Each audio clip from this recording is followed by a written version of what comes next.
It feels like you've lived an impossible life. But with it came all the... I just needed to be able to look at myself and not hate myself. Edward Edinburgh! The first black man to become editor-in-chief of British Vogue. One of the fashion industry's biggest names. He's single-handedly changing the face of fashion. In your book, you talk about understanding that you were gay from a very young age. Had your father known, he would have slit your throat.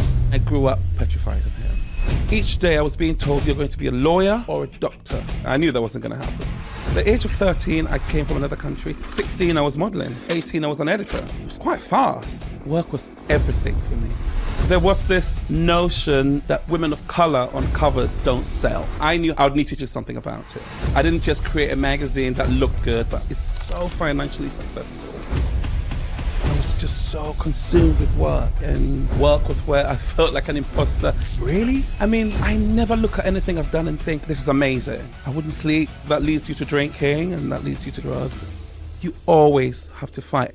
But that fight comes at a cost. I woke up one day and I saw these black markings in my vision. I was so scared. I knew after that I had to change my life. You sit here as one of the most successful people in your industry. What would 51-year-old Edward say to 18-year-old Edward? The one regret I do have is...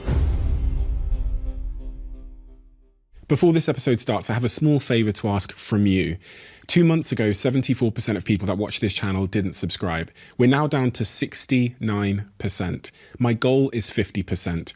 So if you've ever liked any of the videos we've posted, if you like this channel, can you do me a quick favor and hit the subscribe button? It helps this channel more than you know, and the bigger the channel gets, as you've seen, the bigger the guests get. Thank you and enjoy this episode.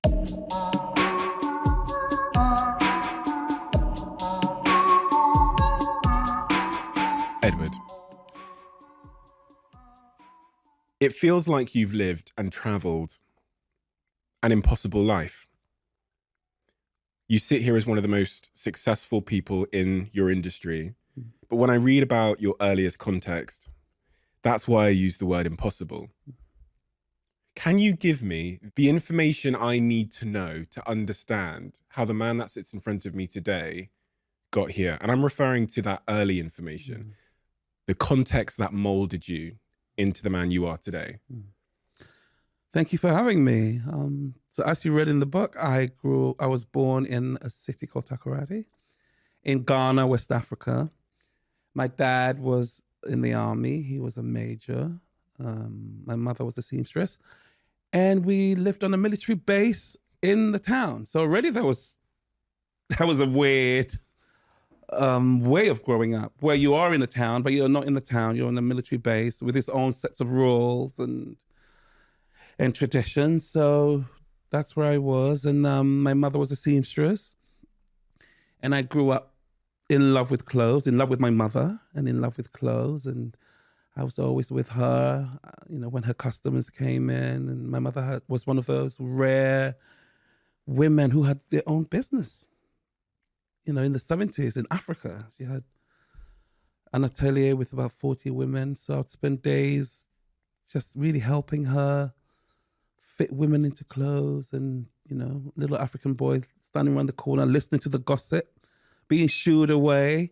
But I always say that's when I developed my love for women, all women, because, my mother's friends, my aunts were all bodacious women of different sizes, big women, if you want to put it that way, but they were just beautiful and vivacious and alive. So really that was how I grew up in Ghana. I mean, I was always a sickly child, so I would always be with my mother a lot. And I really learned about sort of women and what really makes them tick. I always say I can tell when a woman is happy in a dress by the flick of a wrist, or a little wince of the nose. And so my mother was a really great influence. I didn't know anything about fashion, but I had an aunt who had a salon called Dolly Dots. And she was a hairdresser, and that was like paradise for me. And it was there that I discovered magazines. There was a magazine called Ebony, which is an American magazine that they would get every month. Another one called Jet, and another one called Time. And I would literally devour those pages. And yeah, I was really happy. It was a really happy childhood. And then we had to move to London because there was a military coup, and my dad, from one day to the next, had to leave. So that was the next chapter, really. You were the fifth of six children, and the figure in that equation that wasn't mentioned is your father. In your book, you talk a lot about the fear you had of your father growing up. Can you tell me how that shaped you as a young man? Mm-hmm. I mean, my father was a military man. He was in the Peace Corps from Ghana, so they spent ages sort of, procuring peace in like places like Liberia and the Middle East. And he was there, then he wasn't. But we were petrified of him. When he was around, you wouldn't play outside. He expected us all to be home studying. And he was very authoritarian, very African, very strict. So, yes, I was always very scared. And, I was sort of the creative child, always drawing, illustrations, drawing women all the time. And I'll hear, your dad's coming, and I'll just rip them up because I was literally in fear of him. And my dad had this thing when we laugh about it now, but when he got angry, it wasn't just it would start with one, and then the anger would descend to me, essentially, number 5, because my sister wasn't born then. And he was very terrifying to me in all aspects. But then my mother was just the most creative, most, incredibly warm mother who would literally sort of, here's the paper, here's the pen, come in the room. There's this lady, sew her into the dress, zip her up. So it was very weird having my dad, who was not artistic in any way, but so disciplined, and my mother, who was just a creative. And it's really funny because now I am literally both. I am so disciplined in my work, so disciplined, there on time, and then also so creative on the other hand. So I got something from both. But yes, in those early years, my dad was a source of terror to me. What impact did that have on you? When you look back now, in hindsight, I do this sometimes with my parents. I look back and go, for better or for worse, this parent shaped me accidentally in this way. It might have created, I had a guest on this podcast called Tim Grover, who trained Michael Jordan and Kobe Bryant. And he says, at that young age, we develop both our bright side and our dark side. Yeah. And sometimes the same incident can give us it can give us our brilliance, and it can also give us our, the things we struggle with the most. What dark side did you inherit from that early upbringing? I mean, I think what I inherited from that period was just this fear, overriding fear that never leaves you, a sense that I was never good enough, a sense that I had to hide any form of brilliance, because looking at those early drawings that I did, they're not far removed from what I do now. But it was just like, don't show how brilliant you are. Don't show how good you are. Hide it. Were you burning the drawings? I heard you ripping them up, burning, whatever I had to do. So your dad there'll be no trace of it. I can't fathom that. Yeah, but can you, as a creative child, can you imagine? That's your calling, but you don't even know at that age that this is what you're meant to do. But you just know, it just felt like something that was wrong. So I spent a lot of years just really loving what I do, loving the fashion industry, but at the same time thinking there's something wrong with that, because while all this was going on, I was being each day I was being told, you're going to be a lawyer or a doctor or an engineer. So to me, those were the great careers that you needed. Those were the great careers for an African child. For an African parent, that was it. A doctor, a lawyer, or an engineer. So I always felt, sometimes even in the fashion industry when I was younger, that I'm not really doing what I'm supposed to be doing. If I was a doctor, my dad would be so proud. And, I carried that with me for years until, I had to deal with it. Yeah. Our parents shape us without really realizing. Someone said there's no real book to being a parent. So, they learn as they're going along. And my dad, he was a young man, and, yeah, in the later years, things got better. So you end up moving to the UK sort of around 13 years old, roughly. When you come here, you experience racism for the first time. It's an interesting thing to experience that racism at like your teen years, because you don't even understand the concept of racism. And tell me about that. Yeah. I mean, you know, as I said before, I grew up in Ghana, you know, my early years, where everything is possible. The doctors are black, the president's black, the lawyer's black, everybody's black, every profession. And then one day we're on a plane to England, me and my siblings, because my dad had gone ahead and my mother had to stay behind. We arrive at Gatwick Airport and we're detained because we didn't really have the right papers. You know, before Margaret Thatcher laid the law down, you could come to England from any Commonwealth country without a visa. But we didn't realize she stopped it sort of a month before.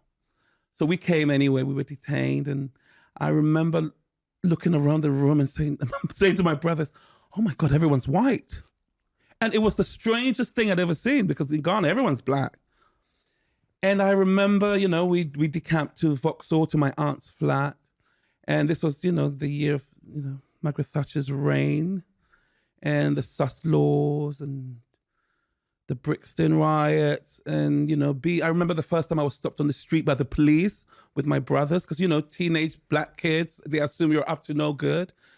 We had to go to school in Vauxhall, Lillian Bailey School, over the bridge. And it was just scary leaving the house. And my father was so traumatized by this country. You know, there was a military man who, you know, ran a battalion, now couldn't work, you know, had to seek asylum. And we were the lowest of the low at the point. Even though at school, I would remember people would use words like, oh my God, they're the boo-boos, which was the word they used for someone from Africa. So not only was it tough, I went to an all-black school, thank God. I think my dad knew that the country was so different from anything we knew that he put me in an all-black school. And to this day, I'm so grateful for that. Because my work later, everyone talks about how can you portray black people so beautifully? And I'm like, that's all I know, right? But those early years were tough. They were tough, just a new country, a new school, and you felt a sense of not being liked as a black person, you know? So those years were tough.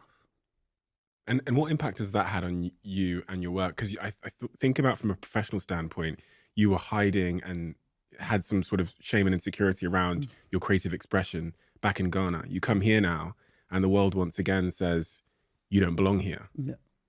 You know, that feels, and then I even think about, in your book, you talk about understanding that you were gay from a very young age. Yeah. That's a third point of, you know, and listen, you said in your book about, had your father known, had you expressed that to your father, I think the words you used, he would have slit your throat. Slit the throat, yeah. I can relate. Because I mean, you know, he would say things like that, like, oh my God, if I knew any gay person entered the house, I'll slit their throat. But my cousin was living there. My cousin Michael, he was gay. So back to your question, how did it make me feel? Yeah, like it feels like there was a lot that you were shielding or being forced to hide from the world. You know, identity, creative expression, sexuality. Is that an accurate assessment as a young man? Did you feel like did you know that there was things that you were kind of suppressing? Yeah, I mean, you know, I was very shy. I was painfully shy. You know, I couldn't speak up. Sometimes I couldn't even walk into a room if there were people in there. Was this shyness, and I just didn't feel worthy. I didn't feel good enough. I didn't feel like, you know, I had the right to even be who I was. Does it make sense? Mm-hmm. You know, I just didn't feel like a wanted child, really.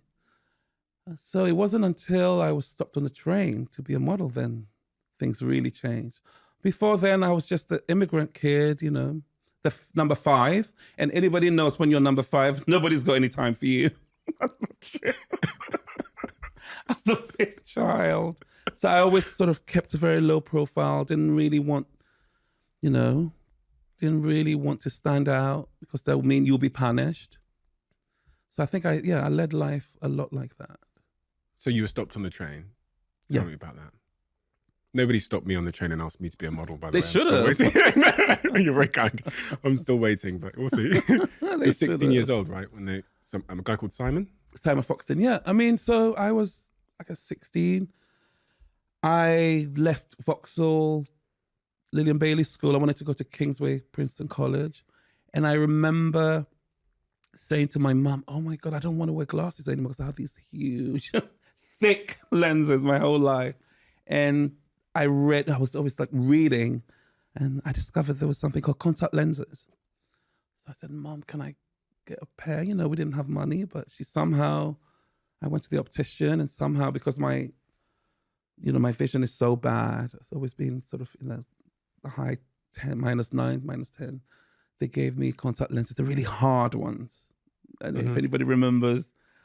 And a week later, I was on a train to, going from Hammersmith to college, and I was stopped by a gentleman who turned out to be one of the biggest fashion editors in the country, to be a model, and I didn't even know what modeling was. And I remember, going home and telling my mother, and she's like, "No way are you going into that industry with those people." I didn't even know what those people meant, but I think years later, I think she meant gay people. And of course, I found out later Simon was gay, and the whole industry was gay. But at the time, I was like, but I wore her down. Eventually, she called Simon, and I went on my first photo shoot. And then again, I was stopped by model agents, and I got an agent, and sort of my love for the industry really begun from there. What about your dad? Did he know you were? I was hiding it. My mother and I were hiding it. My mother was so good. Like, I remember the first job, she'd go with me, to castings and on my shoots sometimes, because I was 16, I was a baby. And then she really trusted Simon Foxton. So then, Simon would look after me, and we kept it all for my dad. I had a sister who was again stopped in Canada by a famous model agent, John Casablancas, to be a model. And my dad said, no way, you're not doing this. So somehow in the back of my head, he wasn't going to stop me. Right? So yeah, I was pretending to go to school when I was going to castings. I was pretending to go to school when I was going to shoots. So it's very cloak and dagger. But my mother and it was fun. That was your introduction to that world, right? Yes. Fashion, modeling. Yeah. Pivotal. I mean, I remember the first day I walked onto a photo shoot. I think it was the Pepe Jeans. I talk about it. And I looked around the room, and I saw photography. I saw lights. I saw, styling. I saw just a world where everybody seemed so happy, so collaborative. And in that moment, I knew that I wanted to be in this world. The second I walked in. And I also knew that it wouldn't be as a model in front of the camera, that I would be something else. I didn't know anything about the industry. Also, don't forget, when our parents came over from, the Commonwealth, they didn't know what media was. If you say to my dad, I'm going to be a journalist, they'd be like, what? There were the practical jobs that we talked about. So I don't really blame my dad now that I'm older. He just wanted me to have something that was secure. But try telling a 16 or 17-year-old who's discovered a world where they belong to turn back, to be a lawyer. I knew that wasn't going to happen. But off you went anyway to university. I did, for him, for my dad. But the brilliant thing about going to university was I was doing all these things. And I was establishing myself as a model. I had pictures in magazines, and I worked on shows. And I thought, I could do this side by side. It wasn't until I got to Goldsmiths University, and I remember I went for 3 months, and one of my lecturers literally was like, "Okay, so what do you do outside of here?" And I explained what I've been doing. I'd also been working with a magazine called ID as, sort of interning. I mean, I was like so in love with this world. I was at college, I was modeling, I was whatever I could do. And I remember the teacher saying to me, what you're doing now is what most of our students would like to do when they leave. So yeah, just follow it. And I never went back. You dropped 3 out. months in, 3 months and you dropped out. dropped out. But then when I dropped out, I was also offered a job as fashion director for ID magazine when I was 18. Did you tell your dad you dropped out? I remember telling my mum I was dropping out of university and I didn't speak to her for 2 years. So didn't speak. Yeah. I remember, one day coming home and my dad was like, how's university? And something just said, you can't lie, and you can't lie to him anymore. So I said, you know what, Dad? I've been working, as a model. I've been working at ID magazine. I haven't really been going to university. And he was furious. He threw my things out the window, my clothes out the window. And I remember picking them up and thinking, I am never coming back here. And funny enough, that's what propels me. Because sometimes I have dreams where I've gone back home because things didn't work out. So I said, hey, I remember saying to myself, I am never coming back to this house with my tail between my legs. I'm never coming back. And the same day I went into ID magazine and the fashion director, Beth Summers, was leaving, and she said, you're taking over. He throws all of your stuff. There's so much to unpack there. he kicks you out the family home. Yeah. And in your head you go, now I have no plan B. It's No plan plan B. A or plan A. Nothing. Sounds great, but that also sounds like... I was terrified. And fear as a driving force can be a little bit unhealthy, right? Yeah. This sort of fear of going back. I can relate to that as well, because similar situation. Call my mum, dropping out university. She goes, don't talk to me or the family until you go back. So I have 2 years of no plan B. It's forward. And that's wonderful. Perpetual yeah, motion. for achieving great things. But also it can cause, in my case, severe workaholism. Because you're driven by fear. Yeah. Are you driven or are you dragged? Driven and dragged. Basically, all I know, and I mean, you started, anybody who's started in an industry at a young age will tell you that you're just driven. You're driven. I didn't even know what I was heading towards. All I knew is that I was a workaholic. I would do anything that was needed to be done. I wouldn't sleep.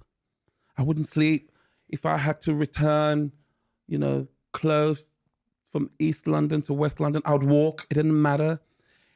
And you're also shaped by certain people around you at the time. I mean, I had great mentors, Terry and Trisha Jones, who owned ID magazine, were really supportive of me. And, I also had Simon Foxton. I always say to people, I couldn't have succeeded if I didn't have great people around me. I was so lucky to have not only the best people in the industry, but also people who were caring.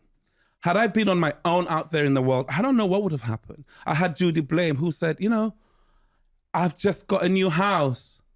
Come and stay with me, rent free. How old were you? I was 18. Come and stay with me, rent free. I had, my editors who'd just give me money, like, okay, you're working so hard. Here's £10 for your lunch. I was so lucky. That's why it's so important for me to mentor young people. It's so important for young people to have mentors, because had I not been looked after, I don't know where I would be.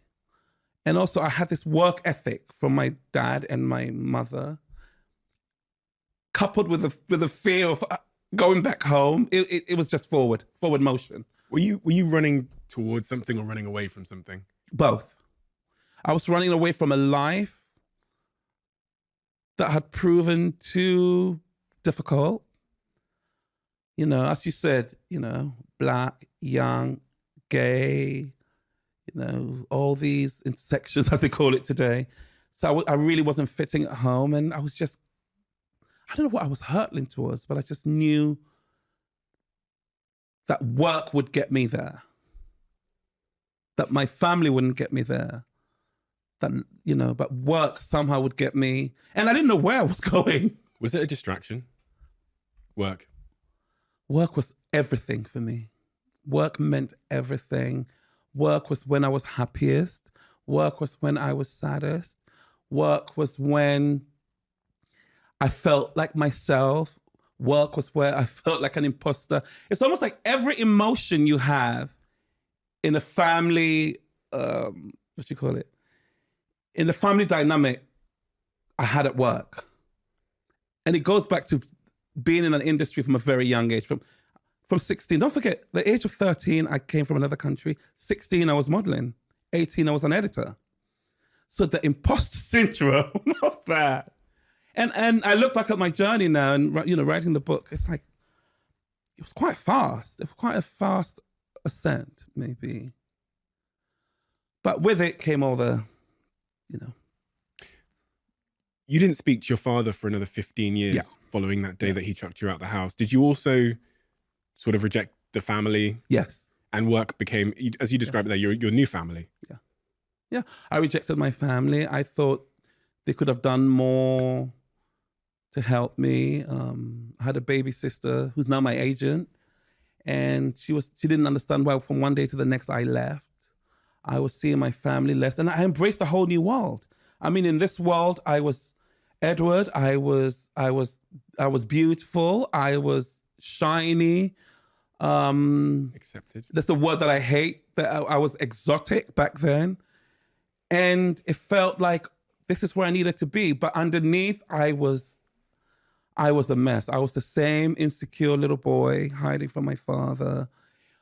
But because I was in a position of power, I had to cover up the shyness and essentially grow up again, grow up super fast. You describe yourself as being lucky. Mm-hmm. But I'm not sure I necessarily agree, because most people don't open up their home to someone. They don't give them money when they need it. They don't bring them in just because they are 18 and young. Mm-hmm. So if you were to tell me how you created that luck, why people were pulling you up, why they were giving you the job as fashion director at 18 years old, why they were letting you in their home, why was that? I mean, I always thought it was luck. I always thought I was in the right place at the right time. I'd met the right people. But I had learned later on, of course, that I must have had something in the raw. I must have had a raw talent. I must have had some kind of a raw vision, something that people wanted to help hone. Because had I not had these people, I would never have known how to research a great shoot or how to write a great, how to write a great story. I had people, I think I must have been so sort of wide-eyed and innocent that everybody wanted to help me. Everybody wanted to help me win. But I also know that you do that with people. For me now, I do that with people I see have a certain talent, a certain raw talent. So I think now it's not down to luck. Luck will get you through the door, but something has to sustain you. But in those early days, I was so grateful, for all these people who thought I had something special. But mind you, even working at ID when I was so young, I mean, I didn't have an assistant. So I would literally work on the cover shoot, style it, find a photographer. I would write all the shopping pages. I would work on layouts. I would shoot fashion stories. I would write designer interviews. It was like a one-man army. And I didn't realize that I was soaking in an industry. I was soaking in, really, everything I do in my job now comes from those days. But there I was in sort of a magazine for young people, by young people, and I was learning my craft, and it was exciting every day. I didn't want to sleep. I didn't want to sleep, but I was definitely a workaholic. Work meant everything to me. And if something went wrong in work, I would just collapse and not know how to handle it. Does that make sense? Because it was so closely linked to your sense of self and identity. Yes, sense of self, yeah. That again can be unhealthy, right? Pardon? Oh my God, I talk about imposter syndrome. And then your mind is saying to you, you're not meant to be here. You're this little African boy. Who do you think you are?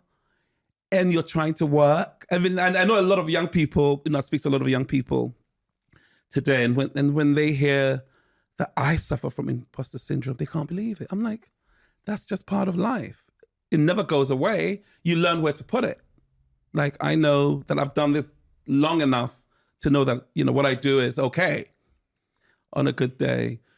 But yes, it was quite difficult those early days. So that leads you to drinking, and that leads you to going out just to numb your insecurities and your fears. Do you think you could have gotten here without your imposter syndrome? If you didn't feel like a quote unquote imposter, would you be sat here now? No way. I always say, had I not had my imposter syndrome, had I not had the need to be better. I mean, I never look at anything I've done and think, this is amazing. I'm like, how can I do better? How can I make this better? How can I make this issue better? How can I make this better? And that's really what's driven me all these years.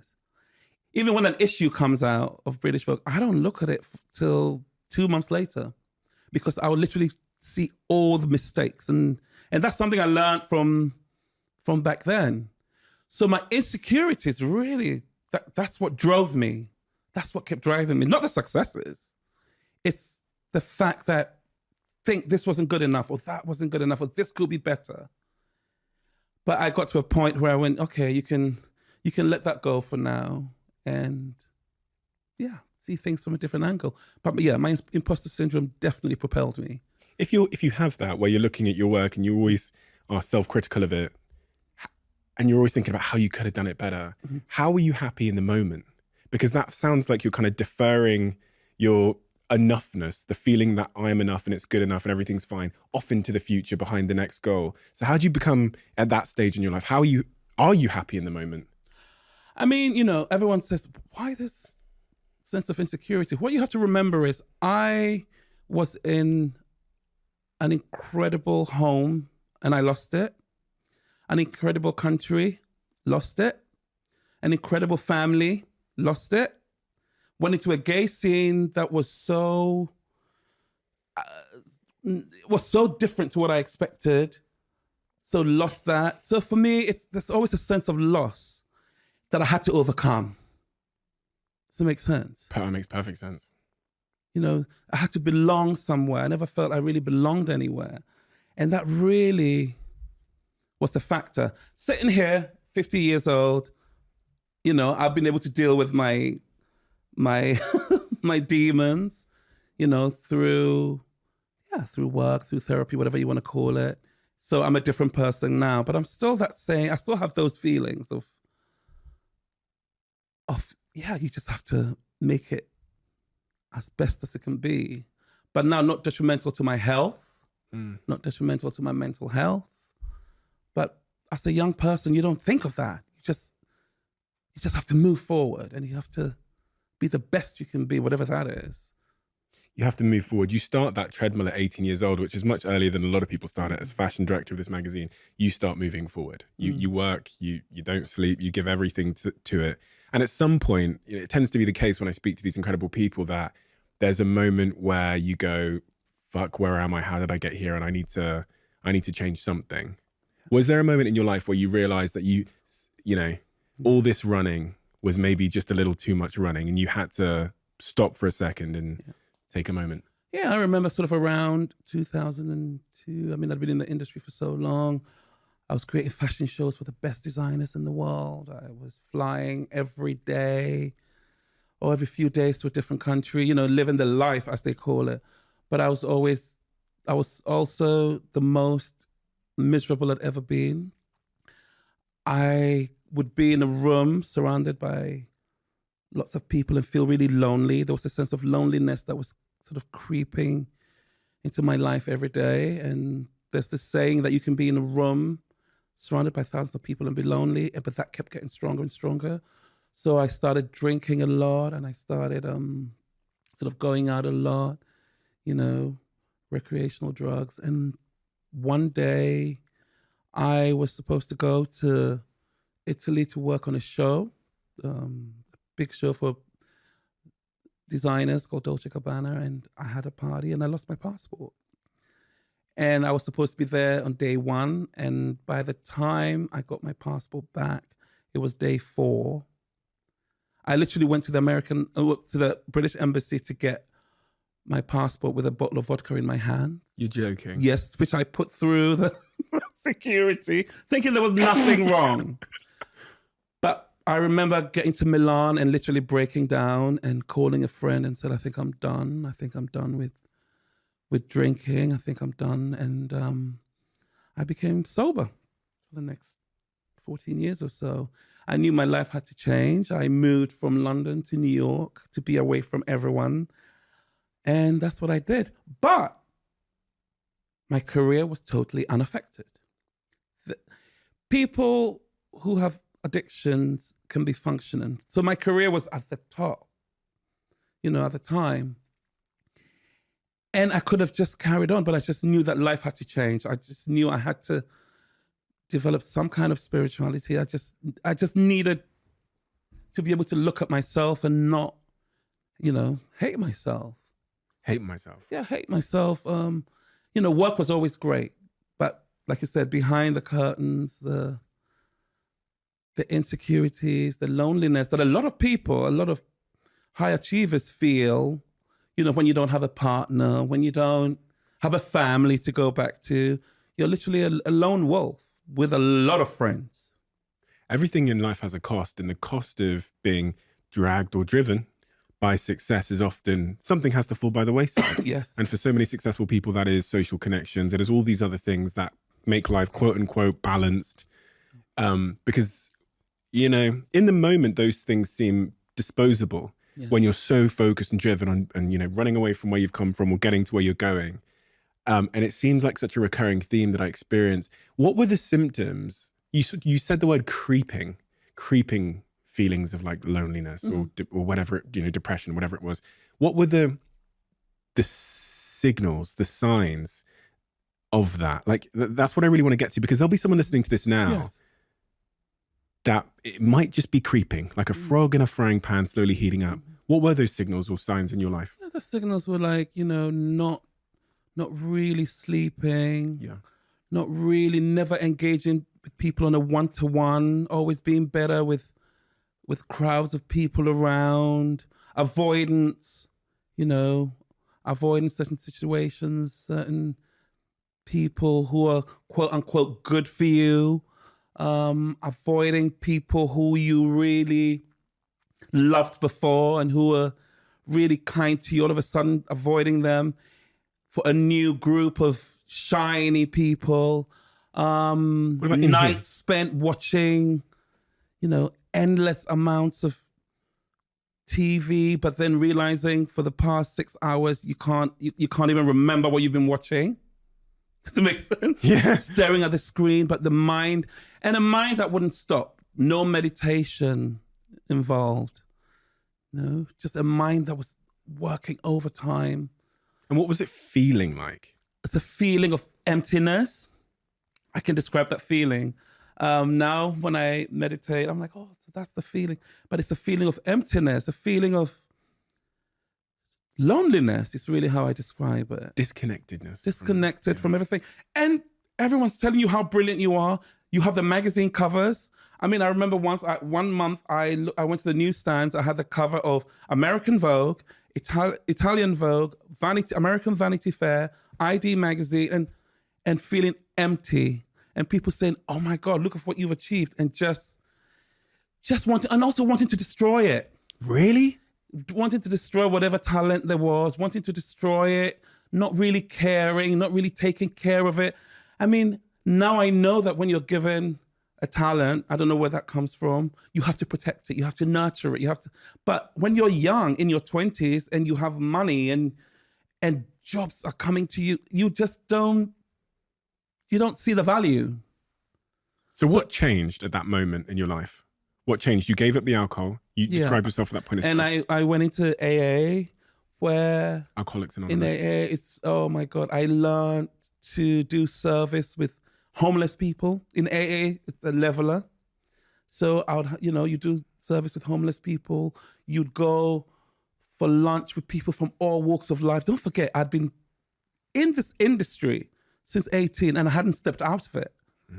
The only people I knew were actors or musicians. I hadn't stepped out of this, but meeting real, everyday, regular people, that really helped me. And also doing service, One day you make tea. I had sponsees. So, a sponsee is, someone who wants to not drink and change their life. So you're someone's, in a way, mentor. I had, a sponsor, but I was really in the program, and that really gave me a spiritual side to be able to deal with the world, and even, you know, to have a relationship with, you know, I'm married now. Like I said, I've been in a relationship now for 21 years, but had I not taken that step, had I not woken up and thought I need my life to be different, I don't know where I'll be today, because the party moves very fast, you know, the train moves very fast. And a lot of people in the fashion industry don't get the chance to step back and,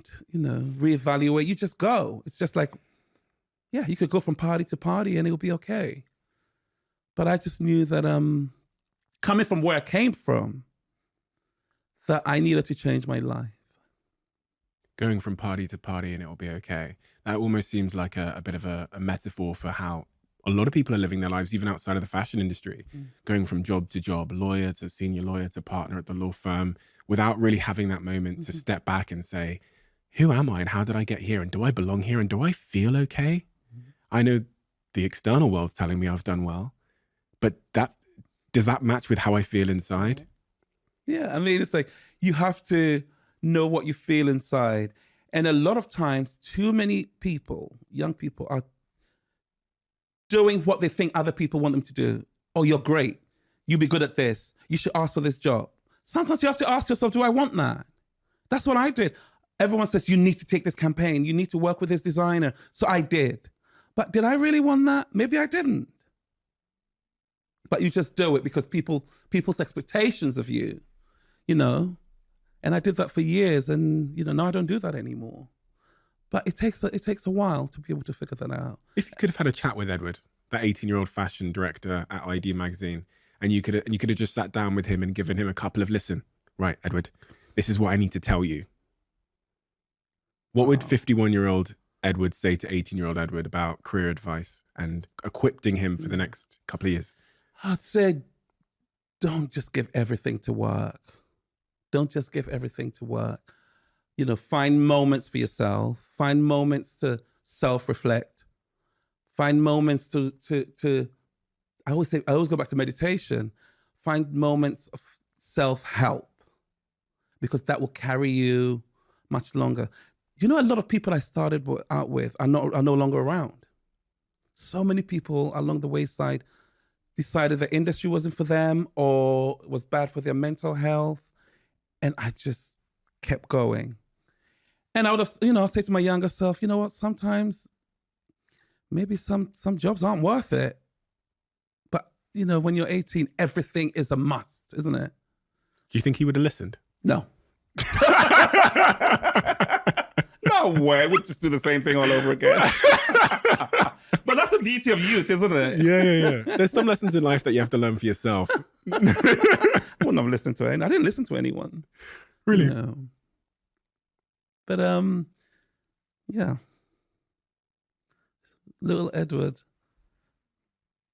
But you know what's really great about that time, now that I think about it, was like, I go back to saying, you know, I was, I don't know, the chosen one or the token, whichever you want to see it.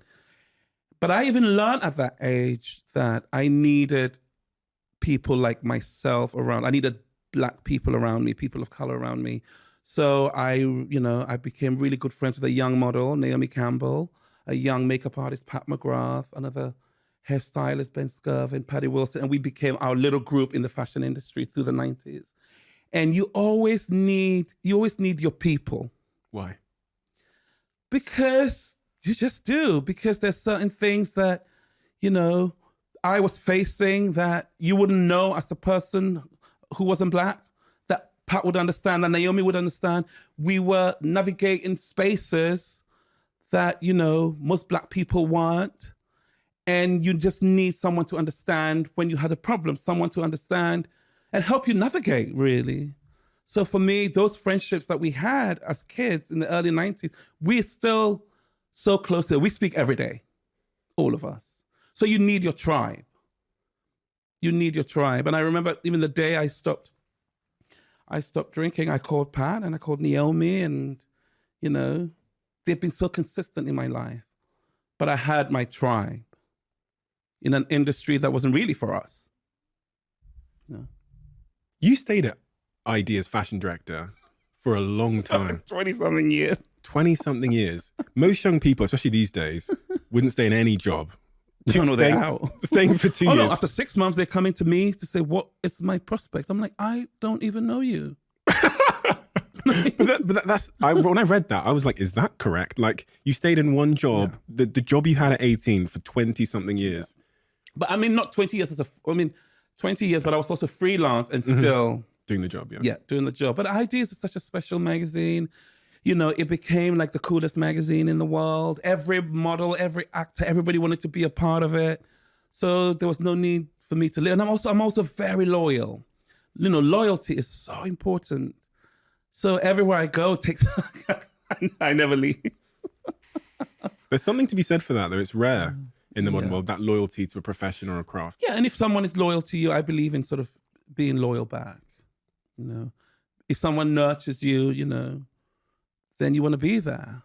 Like I said, it replaces the family dynamic, which I didn't have from that. Do you think age. that's part of it? Why you've been so loyal is because you're searching for somewhere to belong? Oh, I know that. Oh, really? Because even when I was at ID, my friends would say, I was never alone at my desk. Each day, you know, every day you'd come in, there'll be the hottest actor, singer, dancer of the moment, run my table. The next day will be a writer. It was like, yeah, come and hang out. Let's go hang out for the day with Edward. And That was what ID was. And what was that making you feel when there was people around you, and from an emotional standpoint? I mean, I'm great with people. I love being around people, and I always say, you know, I have a husband who is sort of wants to be on his own, Introverted. you know. And I grew up with 5 siblings, so I don't even know what being on my own is like. I mean, now I do, but back then, the more people around, the more like they gave me energy and creativity. I love creative conversations. I love being in the moment. I love arriving at, you know, a creative decision. So that was really my fuel. Does that make sense? That makes perfect sense. Yeah. Vogue, how did that happen? Vogue. Yeah. So after ID, in the late 90s, I started working for Italian Vogue, for the great editor called Franca Susani. And Italian Vogue was sort of all the Vogues, you could say the most creative, where, you know, she would give you 30 pages to shoot the most incredible images. So you know, I did that for maybe 10 years. I was at Italian Vogue, sort of the main stylist. And then I got a call from Anna Wintour in America to come and work for American Vogue. So from Italian Vogue, I moved to American Vogue, and I was there working for Anna for 7 years. Then I got a call. Damn, you do long stints. So long. Oh, God. And then you're going to love this. Then I got a call from W Magazine to work with Stefano Tonchi, a really great editor. And I was there for 7 years. Wow. So, you know, but when you're having fun or when you're enjoying what you do, time is of no essence. You know, like I'd say, oh, the issue comes out in 6 months. And someone's like, that's 6 months away. But for me, it was like tomorrow. So yes, and then one day out of the blue, I got a call from Jonathan Newhouse, a very great, he owns Condé Nast, the company that owns Vogue. And he said the editor who was there, had been there for 26 years, was, you know, fashion industry, nobody leaves any job. Clearly, yeah. Was leaving, and would I come in for an interview? So I came in for a couple of interviews. I didn't think I was going to get it because, to be honest, I thought Vogue wasn't meant for people like me. You know, I thought Vogue was meant for, you know, women from a certain background. And I was, you know, the boy from Ladbroke Grove, you know. I was gay. I was outspoken. You know, I was good at my job. But, yeah, I went for an interview and I literally told them, you know, how I would do Vogue for 2017. And what was that message? To make it inclusive, to make it diverse. You know, there was this notion in the fashion industry that Black women or women of color on covers don't sell. It's been in the industry for as long as I can remember. But I saw all these affluent women, you know, not just Black women, you know, gay women, women from, you know, with working class backgrounds, you know, Muslim women, all these British, who are British essentially, not seeing themselves reflected in the magazine. I thought, well, not only is it bad, it's not good business, but I wanted to create a place or a safe place where women could just feel welcomed. Because I always remember my mother always said to me, if you can see it, you can be it.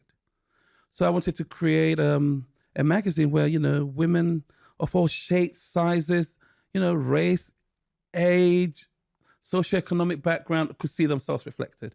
And that's all I did. I didn't reinvent the wheel. I just thought, who are the women out there that I wanted to reach? And that's what I did. And thank God the world was, now diversity is a buzzword, right? But in 2017, nobody wanted that on a magazine. And I always said, I knew I'd probably be fired 3 months in, but I also learned, and this is what I got from my father, I'd rather be fired for something I believed in than to go in half-halving it and get fired anyway. Half-assing it, as I say. So yeah, that's how Vogue happened, and the world was ready. When you got that call saying that you were going to take that top job at Vogue, how did you feel? I felt scared. I felt scared on one hand because I knew the type of person I am, that I wouldn't, like I said, I wouldn't just go in and try to make do. I would need to change everything. I also knew that Vogue had such a huge, Vogue's the best magazine in the world and has such a huge sort of history that I wanted to sort of be a part of it, but make it about today. And I didn't know if the readers would be ready. Before I started the job, there were speculations in the newspaper. I got called all kinds of African. I got called the black. What was it? I had the black. quote.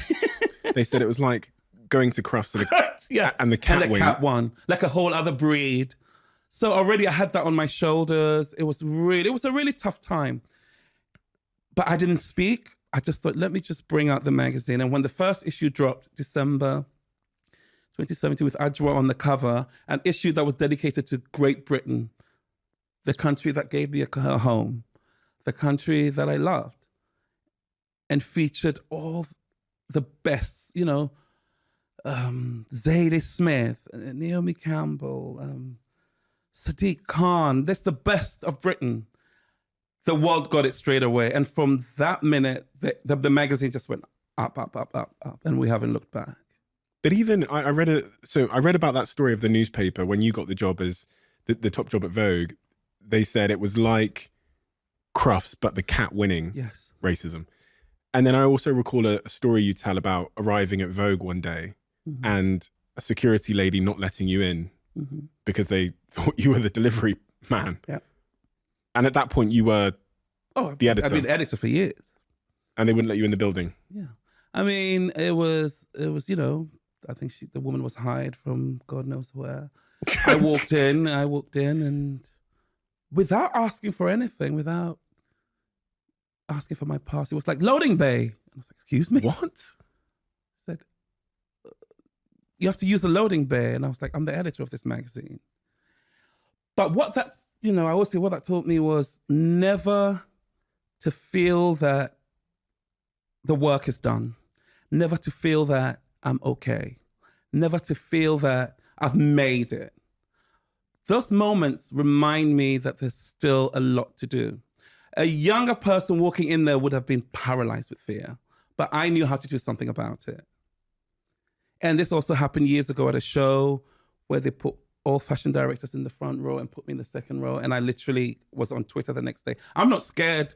Fear is not an option for me. From a young age, I've never been scared of fighting for, what I deserve, or fighting for what people from different backgrounds deserve.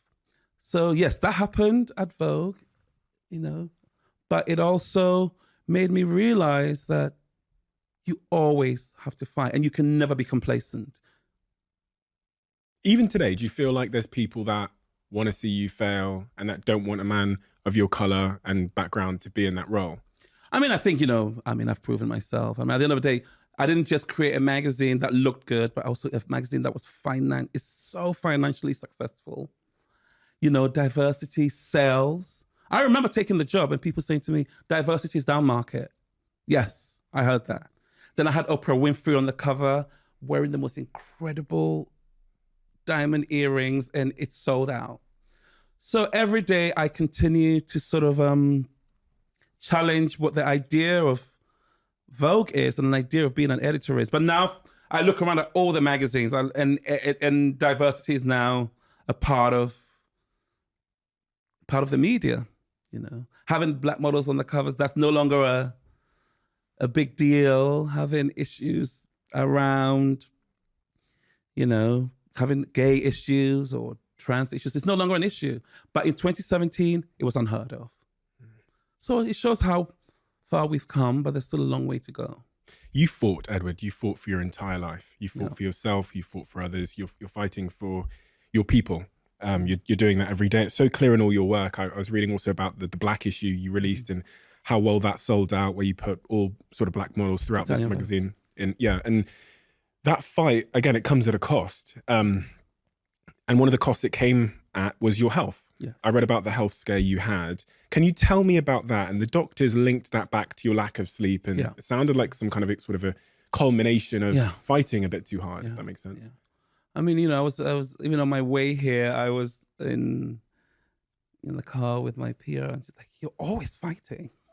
You're always pushing forward. Yes, basically all those years of just not sleeping, just working, overworking, traveling. I woke up one day and I saw these black markings in my vision, and it turned out that I was having a detached retina. So the retina did detach eventually. One surgery, then it detached again, and it detached 4 times in the same eye. And then as all that was happening, my other eye started, so they had to operate on that. So I've been 5 operations. And, I work with my eyes. So can you imagine what that did? So that was really harrowing. And then also I developed tinnitus, the hearing. I had that. Oh, it's hard to explain. You can't explain. You can't explain it. If I said to you, your ear's going to ring, you go, okay.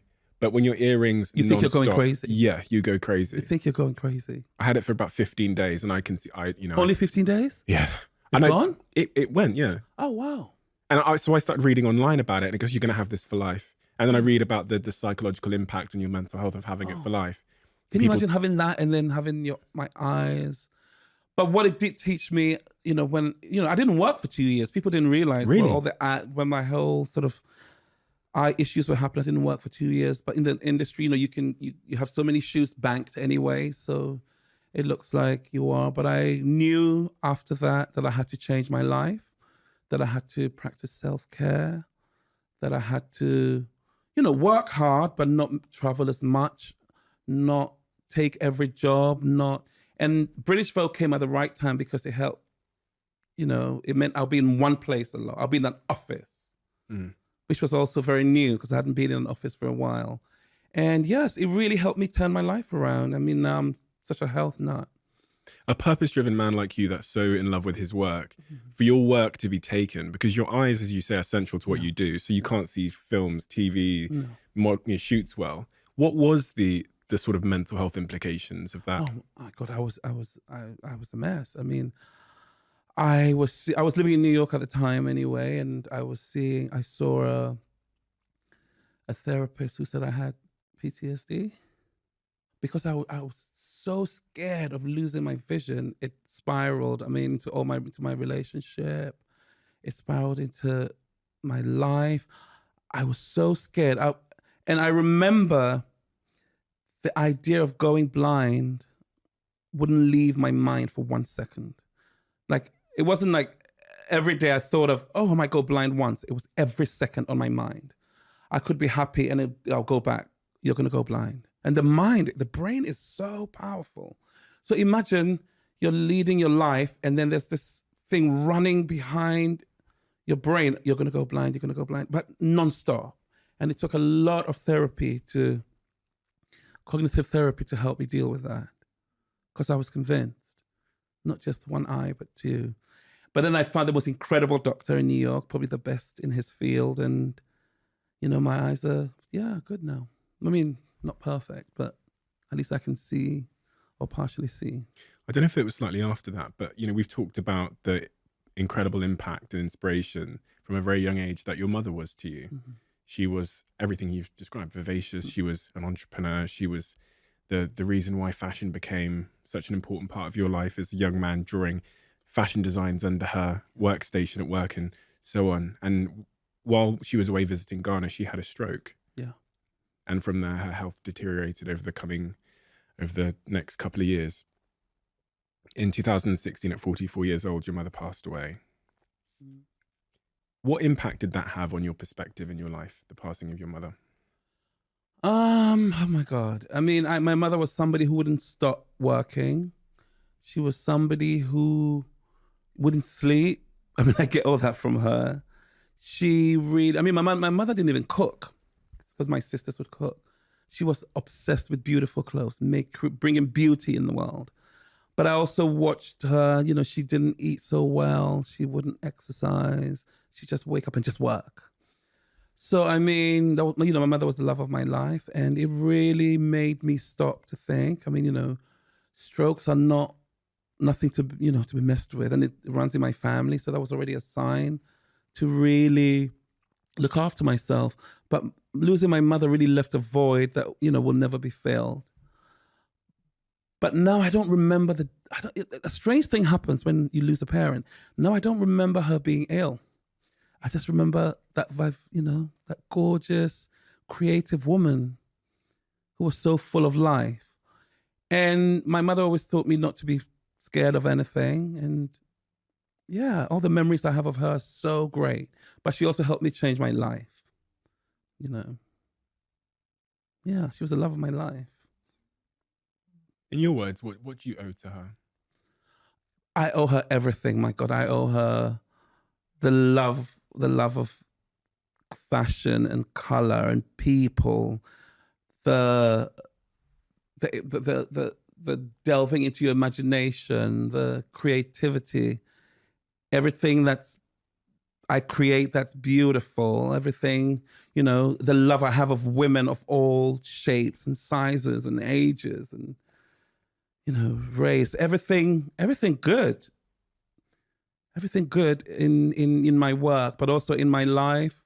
She was the kindest, most nurturing human being. And that's something I try to do with my staff. That's something I try to do in my everyday life. Sort of, they used to call me teacher when I was young. So I really like teaching the next generation and really nurturing them. So all that really came from my mother.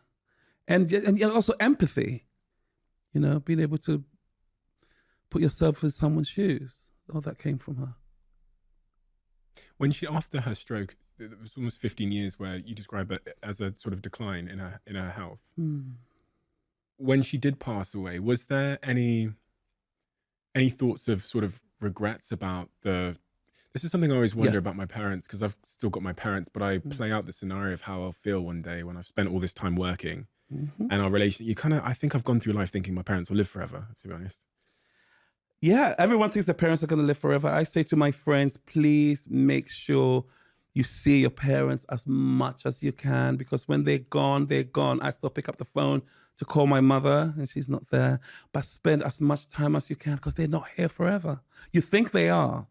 And the biggest regret I had is all those years I spent working and traveling and not seeing enough of her and not, going back to visit. And I was just so consumed with work. The one regret I do have is I wish I would have spent more time with her, but I thought she was going to be around forever. So yes, spend as much time as you can with your parents, build whatever bridges you can build. I know some bridges are impossible, but if you can build bridges, do, because when they're gone, you will miss them. Did she ever hear from you directly the impact that she had on your life? I mean, before she had the stroke, she saw how well I was doing, and, she would see, different articles appear in different magazines. And she knew that, she was African, so she knew that I was financially secure enough to give, to look after the family. So for her, even though she didn't see me get to this level, she knew that, I was able to buy a place when I was very young, and I was able to sort of look after them. And so she saw that. And I think she was very proud of that. She must have been very proud of you. I think she was. I hope she was anyway. Incredible. You went to therapy after she'd passed away. Mm-hmm. What has therapy given you? What's the sort of the practical... Therapy really gives you the practical tools to cope with life. I mean, I've always been very good with boundaries. Like, it teaches you boundaries. I've always been very good. You know, when I was a teenager, I just wanted to do what everybody wanted. But then the older I got, I was so frosty at times anyway. It's hard to But imagine. it teaches you boundaries. It teaches you to speak up when you know things are not right. You know, again, I've always had that. But it teaches me to be human, to be caring, to, you know, certain people in our positions, you know, when you're successful, sometimes you discard opinions so fast, or you discard people's ideas. So I'm now learning to be a better listener, you know, all those things that I wasn't when I was growing up. And maybe it's turning 50 as well. Who knows? I'm more patient now, definitely. If I was who's the closest person to you professionally? Professionally, oh my God. Who knows you best professionally? My sister. Okay, so your younger sister, right? My sister, who was also my agent for 15 years. If I asked her what you're good at, because, you know, you've reached this position where you're the top of your game in what you do, from the most incredible start in life to here now. So we talked about your talent, but we didn't really figure out in terms of like the specifics of what that talent is in your own words. If I was to ask your sister, I said, what's Edward's talent? What is the thing that he's good at that the peers just can't quite do as well as he can? You should ask her. Yeah, I should have asked her. What do you think she'd say? I think she will probably say that I'm in sort of perpetual forward motion, that I don't take no for an answer, probably. And that I'll do whatever I can to make the best magazine, or to make the best picture, or to make the best, like, I'll go to the ends of the world to make things happen, maybe. Isn't it difficult for someone who doesn't have that same standard to work with someone like you then? Because if I don't care as much about the detail as you do. Yeah, but I also think that, you know, it comes with time, doesn't it? You know, I think you can see diamonds in the raw. So I don't expect everybody to be like me, but I can also see potential. And then hopefully you can nurture that potential to its fullest. So I don't expect everybody to come in, you know. Sometimes the best people you work with are the quiet ones in the back. The ones who are not good at in interview situations, but the ones who work and are workers. And she'll probably say that I'm definitely a worker. Like, I work very hard. Do standards matter to you? Very much so. Do you sweat the small stuff? Yes. Why does that matter? It's the devil's in the details.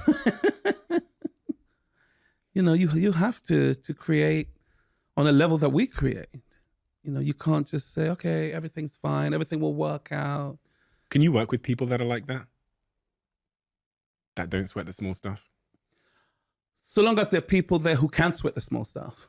Maybe it's other people's talents or something else, but there needs to be a balance. It can't just be everybody there sweating the small stuff, but there also has to be sort of dreamers and creators. You know, someone said to me once, what do you look for when you employ staff?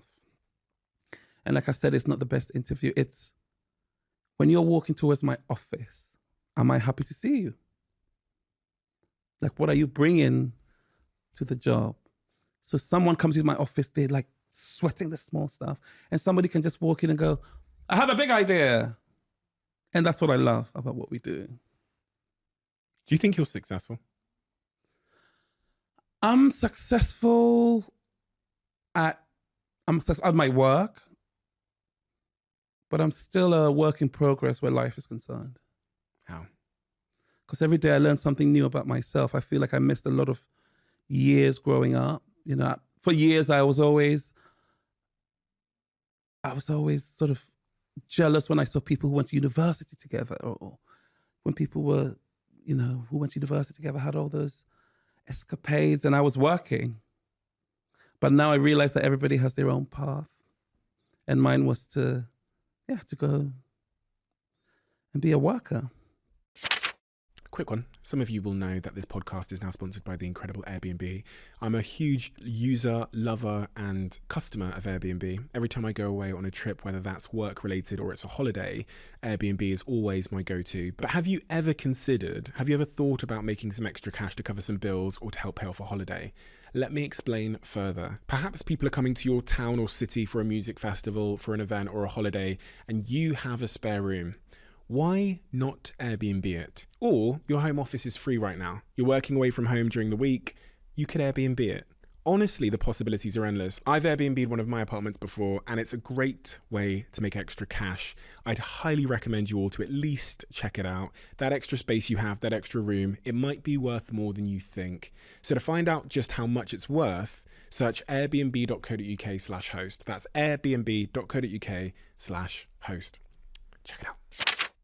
Sometimes I ask my friends this, because this is the kind of weirdo that I am, but if happiness were an ingredients list, if it was a recipe that needed certain ingredients and certain quantities for the recipe to be complete, is there anything missing currently off your ingredients list that you think if you just had a little bit more of that, then maybe you'd be even more fulfilled, content, happy? No, it's for me, it's more the opposite. I'm now like, if I don't want to be in a place, whether it's dinner or in a job or in a situation, I'm out. That's the ingredient that I have now. That I don't want to spend life is too short. I don't want to spend any time being in a place where I don't want to be. And that came with years and years of, failures and successes or whatever you call it. Now I know where I need to be, who I want to be with. And that's the ingredient that's been added. I'm 30 now, right? So I've got... You're a baby. There's about a 20-year gap between me and you. So... But my God, you're so great. Look at what you're doing. Oh, thank you. That means a lot coming from you. So thank you. What advice would you give me as a 30-year-old man right now? I've got another 20 years ahead of me. It's a different chapter of life. I love that piece of advice you said about boundaries and like, if I don't want to be there, let someone down, get out of there. Is there anything else you think that as a 30-year-old man would equip me to make the next chapter of my life as brilliant? I mean, don't take no for an answer.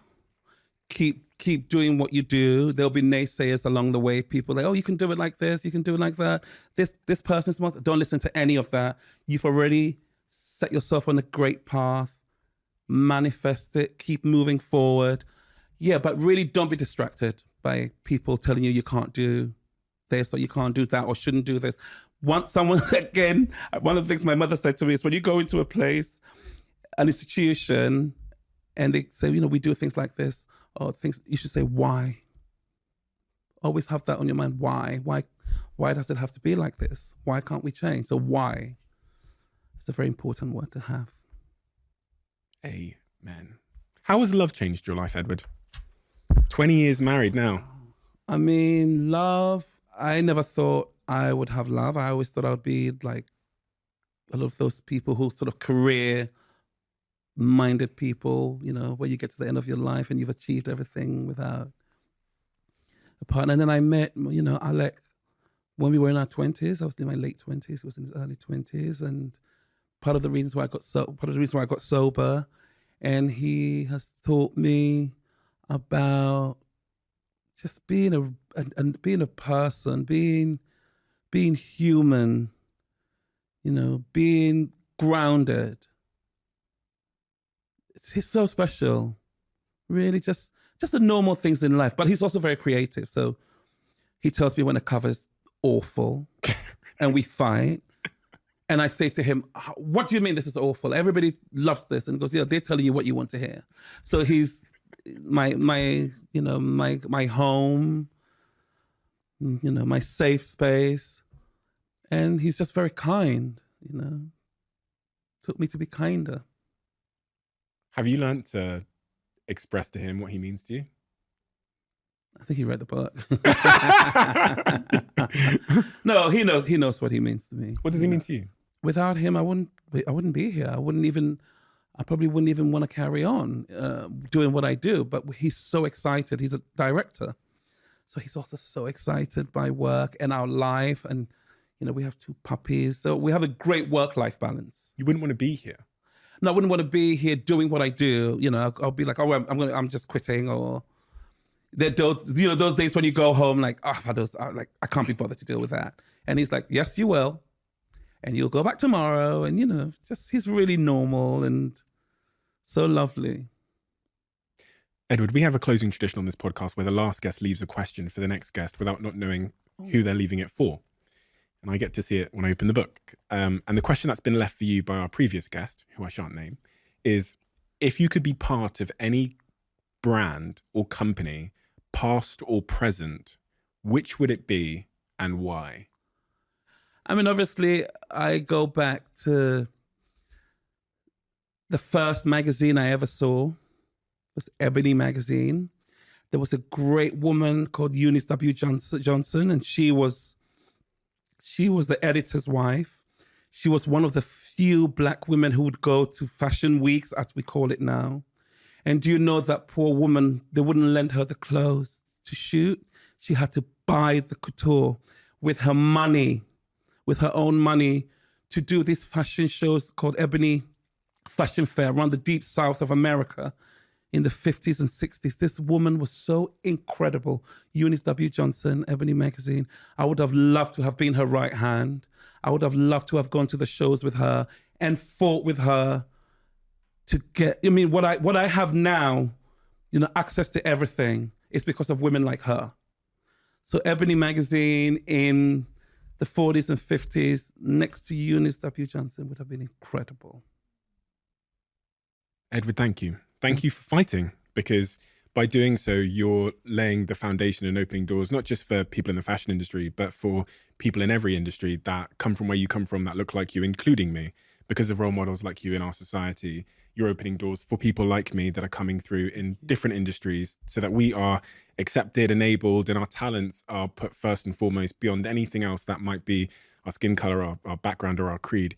Your book is incredible. It's a very important book that I think is Thank you.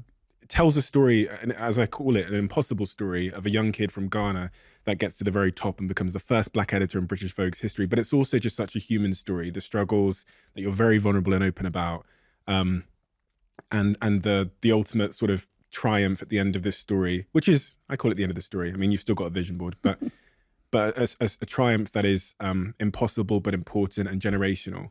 You're an incredible person. Thank you for fighting. Please do keep fighting. And I recommend everyone to go and check out this incredible book, A Visible Man, because it needs to be a visible book, because it's certainly had a profound impact on my life. So thank you, Edward. Oh, thank you for having me, and keep on doing what you do. I'm gonna. I hope you do too. Thank you, Edward. You know, the problem with protein powders is they tend to taste a bit, it feels like hard work to consume them. And then when I got Huel's protein powder, which by the way is 20 grams of protein and just 105 calories, and I tried it for the first time, there was this kind of mental confusion that it tastes as good as a milkshake I might buy in the corner shop, but it's nutritionally complete and has 20 grams of protein in it. And my favorite of all the flavors, I've got the chocolate fudge brownie flavor in front of me, is the salted caramel flavor with a little bit of ice in it. It is a dream. And I'm training at the moment. I'm doing cardiovascular training ahead of Soccer Aid. So having protein in my diet, especially when I'm incredibly busy, is a must-have for me. If you're looking for a good protein powder, I highly recommend you try this. Recommended it to my friend Sam, and she's now obsessed with it. And I think if you try it, you'll find out why.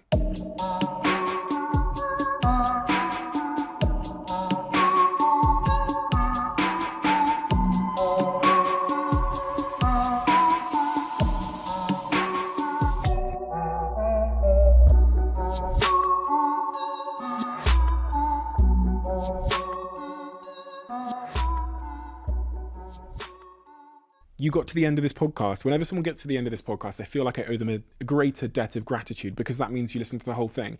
And hopefully that suggests that you enjoyed it. If you are at the end and you enjoyed this podcast, could you do me a little bit of a favor and hit that subscribe button? That's one of the clearest indicators we have that this episode was a good episode. And we look at that on all of the episodes to see which episodes generated the most subscribers. Thank you so much. And I'll see you again next time. I'm sick of multi-millionaires telling kids who can't afford to turn the heating on, you just need to be more entrepreneurial. It's sick, Dan, it's sick. Well, your video where you talk about if you don't have a rich dad, you're screwed. Well, to me, if I had have come across your content at 19, 20 years old, I would have been screwed. My friends can't feed their kids, okay? If it was that easy, why is everybody not doing it? I'll tell you why people aren't doing it. It's because... Can I just say one thing back on that? Today's debate is fiery, to say the least, but important nonetheless, as I sat down with two leading experts in wealth and entrepreneurship and the economy to discuss the state of the US, the state of the UK, and the Western world. Do you think the reason the average Brit or American are getting poorer is because they don't know how to create wealth? No, the reason people are getting poorer is because of big governments, record levels of taxes, an outdated schooling system, technology, and remote working. You sure about that? How do you disagree with those opinions? Living standards are falling because of growing wealth inequality. If you allow the rich to get richer, they squeeze the middle class and the poor class out of things like housing. Let's cut tax on people who are working hard, and let's raise tax on the richest and most powerful people in the world. That's an overly simplified view of things. We now have 1,000 millionaires a month leaving, which means every ordinary person who pays 10 grand a year in tax will now have to pay 20 grand a year in tax. You end up cutting off your nose to spite your face. If we are a country that don't try and do things which are necessary because they are hard, then our kids will live in poverty. What do you want people to do? There's a lot of different ways. Buckle up. This has always blown my mind a little bit. 53% of you that listen to this show regularly haven't yet subscribed to this show. So could I ask you for a favor before we start? If you like the show and you like what we do here and you want to support us, the free, simple way that you can do just that is by hitting the subscribe button.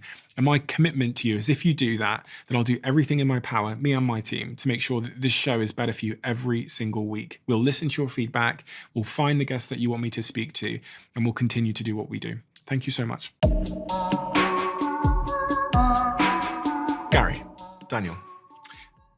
Daniel, you've been on the show a few times before, so I want to start with Gary and understand a little bit about your backstory and who you are. And having been through the trading game and read and watched many of your videos over time, I have a sort of deep understanding of that. But for anyone that doesn't know you, can you give me a picture of the context that has brought you to where you are today, writing about the things you're writing about today and running the YouTube channel and speaking to the subject matter that you're speaking about today? Take me right back and give me as much as you possibly can.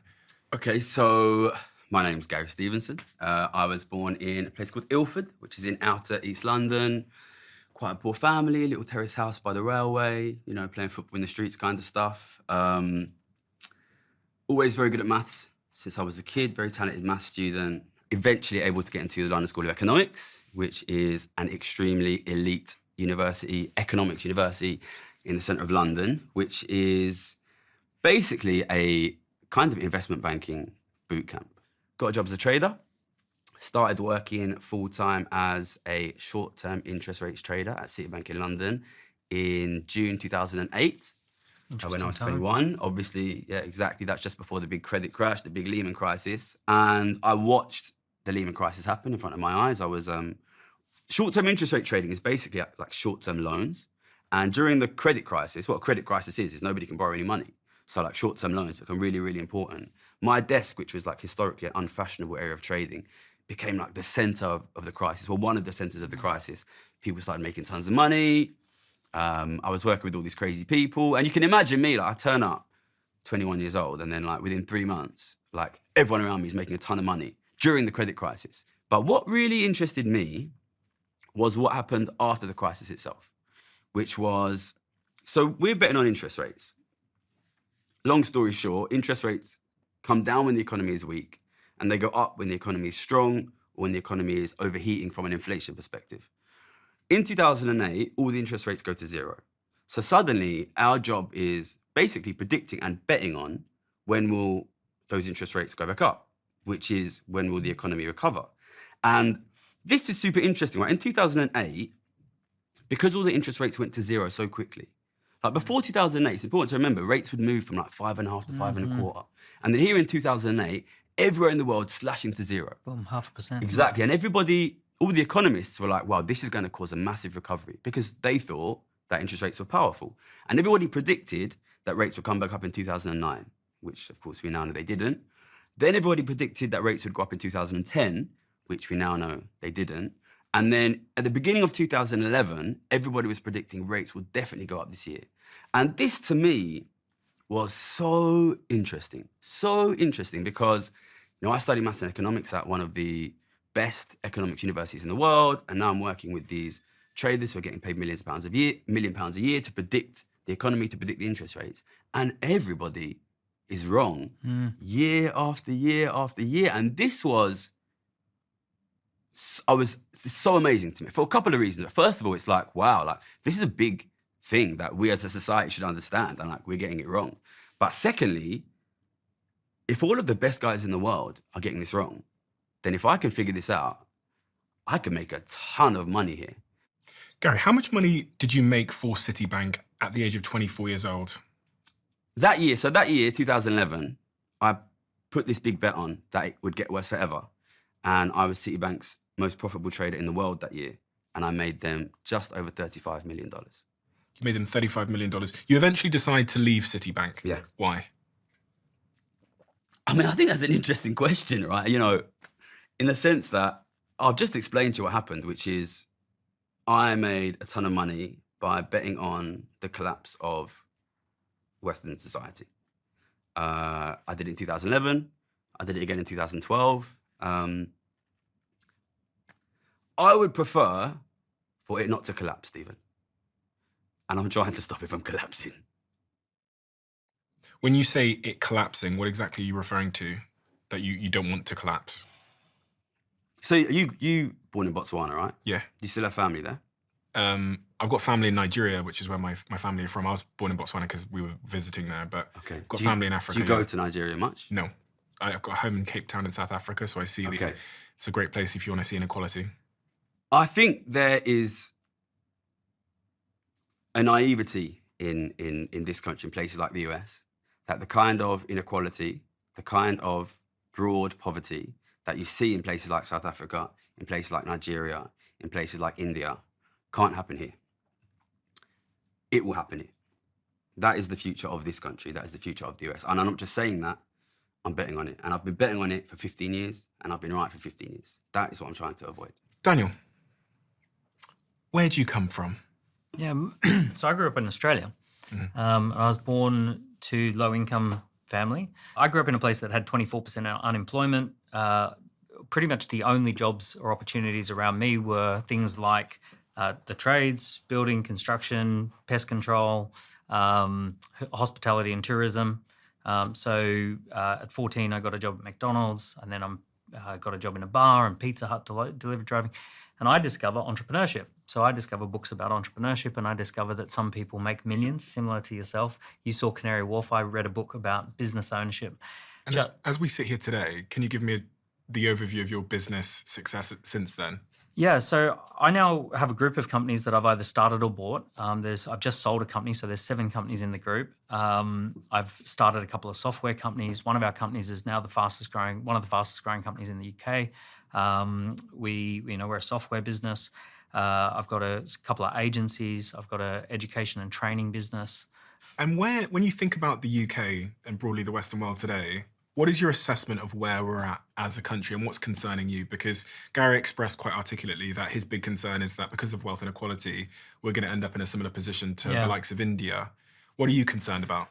I agree that it wasn't that long ago that we had real serious wealth inequality in this country. There are amazing photos from like 100 years ago of kids working in mines and kids doing oyster shucking and all this horrible work. And, there's a book Charles Dickens wrote called The Tale of Two Cities. And the opening line of the book is, "It was the best of times, it was the worst of times." And I think we've actually gotten to that point here where some people in the UK, it's the best of times. If you, like in your situation, you're booming, you're a globally successful business. I've got a globally successful business. And then there are a lot of people who completely cannot relate to this. Energy prices are now the most expensive in the Western world. House prices are completely unaffordable. It used to take 3 years to save for a deposit. It's now 20 years theoretically 20 years if you can save for a deposit. Food prices are through the roof. So we're in a really difficult, for anyone who is not tapped into digital economy, fast growth and all of that sort of stuff, life is getting harder and worse. And things are collapsing if you would go with that. The there is a predictable path countries go on, and there's this thing called the Economic Freedom Index. And the Economic Freedom Index basically says, how economically free are you? How much access do you have to free markets? Can you start a business? Can you scale a business? Does anything inhibit your ability to run your own life? Countries that have high degrees of economic freedom have very low poverty. They have widespread affluence. And countries that have low economic freedoms have high poverty. And it can be the difference between less than 10% right up to 70% poverty rates. And when countries go on a path towards economic freedom, poverty just drops. So India, for example, has been on that path, and they announced today that they've almost eradicated abject poverty or extreme poverty. The UK went on that path of low economic freedom to high economic freedom, and we saw poverty rates come right down. But in 2008, when the global financial crisis happened, one of the things that happened is the government said, we need to step in and we need to take charge. And everyone said, please do. So they came in and they said, all right, we're going to ramp up debt, ramp up taxes to pay for the debt, and we're also going to put all regulations in. And unfortunately, that starts to reduce economic freedom. Then the pandemic happens and they say, oh, we're going to spend more money again through debt. We're going to have more taxes, more regulations, less economic freedom. So the UK, we went from an 82, when I arrived in 2006, we went from 82 out of 100 down to 68 out of 100. So we're less economically free.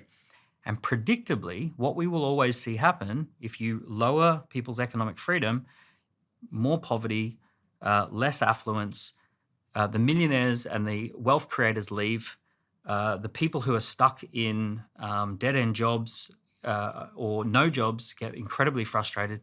Everyone starts looking for someone to blame. People are angry and they're like, who do we blame? And who do they blame? It's very different because in the US, US blames someone different to the UK. So we have a historical cultural memory. In the UK, we have a cultural memory that the people to blame are the rich. So we have landlords and aristocracy and the landed gentry. Those guys are to blame, right? So blame the rich is what we say in the UK. In the US, they have a very different view. Their cultural memory is that they're anti-government. They want limited government. In 2023, there was this song that came out called Rich Men North of Richmond. And it was the #1 song in America. And the lyrics of the song basically says, people in Washington do not care about working people. They are taxing everything we touch. You can't earn money. They depreciate the dollar. They tax, and they want to control our lives. Those are the lyrics of the songs, controlling our lives and taxing us. So the American reaction to this is, who's to blame? Government. So we want smaller government. We want a Department of Government Efficiency to come in. We want someone as a wrecking ball who will come in and smash government. The British instinct is hate the rich. It must be the rich's fault. So when we look for, like all of the Western countries that implemented lower economic freedoms created more poverty, less affluence, and more disruption to their economies. So both US and UK, for example, and Australia as well, but both sides of the pond want someone to blame. It's just that the Americans blame government and we blame the rich. Gary, I'm sure you have a lot to say there. I know you both use the word collapsing, so you agree that there's a problem here, but I think you, from studying both of your sort of perspectives, you think that the solution and the cause of the problem is different. I mean, I put bets on. That's what I do. I put bets on. At the beginning of COVID, we knew the government was going to give an enormous amount of money out. Total amount of money now, UK government deficit since the beginning of COVID is £1 trillion. US number is $14 trillion. That's, £20,000 per UK adult. My background is I understand that when the distribution gets worse, when inequality gets worse, living standards fall.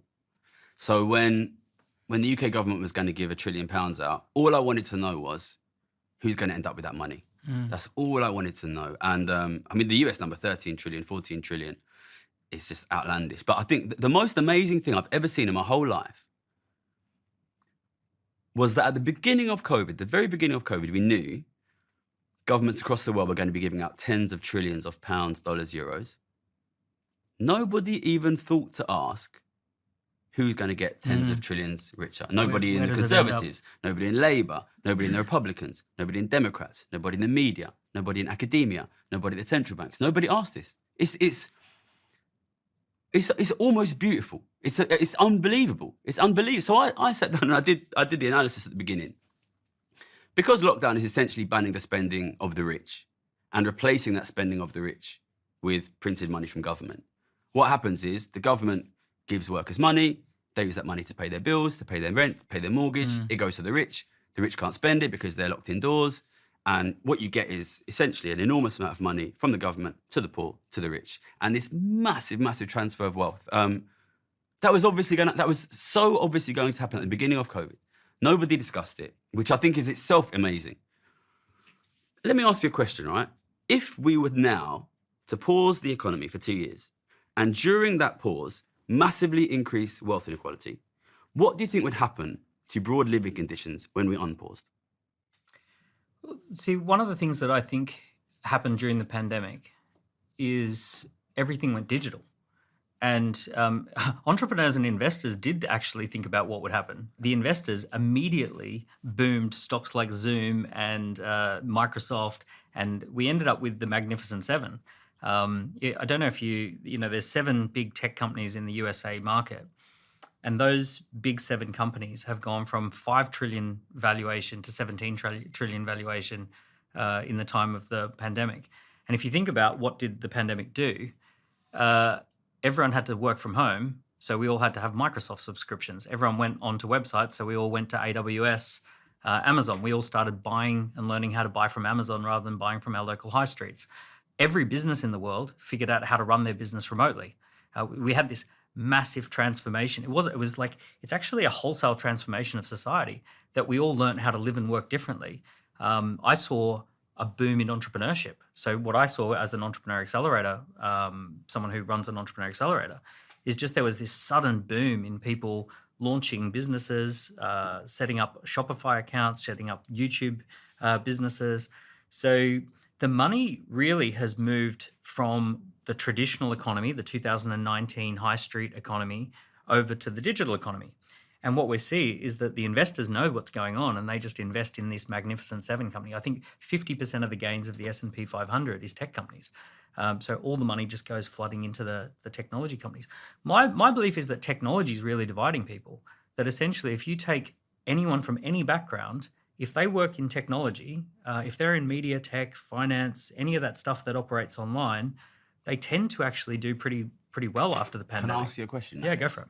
Do you think the average Brit, American, Australian, wherever the person out there is watching, if they quit their job and go work in tech, do you think they'll be able to get financial security relatively easily? Depends when you define financial security. The issue with house prices... The ability to raise a family, have a home. Yeah. So having a home is a big issue, right? So here's what I see with houses, because houses annoy me as well. My dad bought a house for $18,000, which is about £10,000 or less than £10,000, and it's probably worth over $1 million today. So something went on, and this, by the way, is not UK specific. The socialist countries had house prices go through the roof. If you go to Norway or Sweden, their house prices grew by 600%. It's happening everywhere. It's everywhere. It's not specific to anywhere. It's happening everywhere. But what happened? What has definitely happened in the UK is we actually have a housing traffic jam. So in this country, in the UK, we have 9.5 million homes that have 2 or more spare bedrooms. Big family homes have 2 or more spare bedrooms. And when you look into who owns those houses, 78% of housing wealth is baby boomers. And now, anecdotally, I take my kids trick-or-treating at Halloween, and we go down a street that is big family homes, and you go knock on the doors, and it's all people over 65, right? And they're living in a big family home with empty spare bedrooms. You think the average American over 65 is living luxuriously? The average American over 65, so more than half of the US economy is in the hands of baby boomers, right? So they own all the houses. The houses got bought up cheap. Baby boomers still own those houses to this day. The big family homes with multiple spare bedrooms are empty. And now that creates this traffic jam where people my age... My grandparents, yeah, they all owned property. All of them. All 4 of them died with nothing.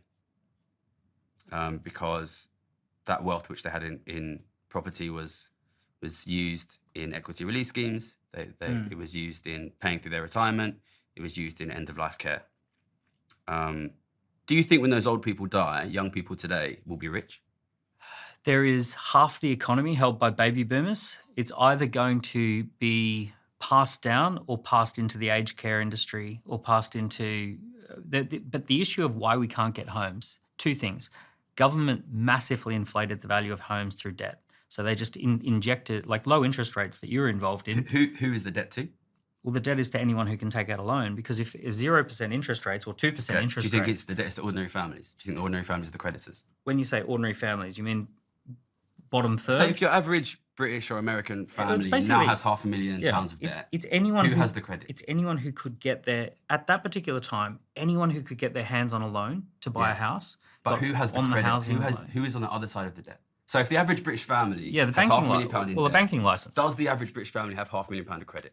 Well, a lot of people have got a lot of equity in their home now. You think the average British family is sitting on £500,000 cash? I'd love to look at what the actual number is, but it's a couple of 100,000 worth of equity. 78. But what about the credit on the loan? Who owns the credit on the loan? But bear in mind, it's disproportionately older people. So 78%. So you think the average British old person is sitting on millions of pounds of cash? Not millions of cash, no, equity. Well, someone is on the other side of those mortgages. Just want to say, the difference is if you inflate the value of a house, you don't have cash, you have a house that's worth a lot of money.